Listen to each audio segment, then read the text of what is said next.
jau tūlīt klāt ir Ziemassvētki, Kristus piedzimšanas svētki.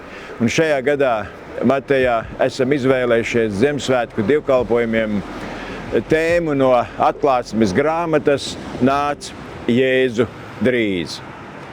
Jēzus reiz atnāca, bet Jēzus atnākšana nav tikai vēsturisks fakts, ko mēs pieminam un svinam Ziemassvētkos. Jēzus atnākšana joprojām izmaina ikviena cilvēka dzīvi, kas to vēlas.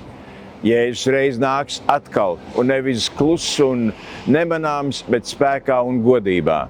Bet Jēzus joprojām ir šajā pasaulē žēlastības laikā, lai mēs savas dzīves uzticētu un nodotu Kristum.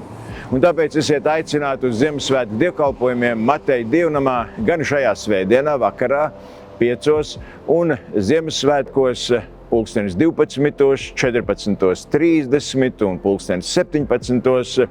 Mateja dievnamā. Esiet visi mīļi gaidīti, lieli un mazi, ar sirmām galvām un jauni. Svinēsim Kristus piedzimšanas svētkus visi kopā.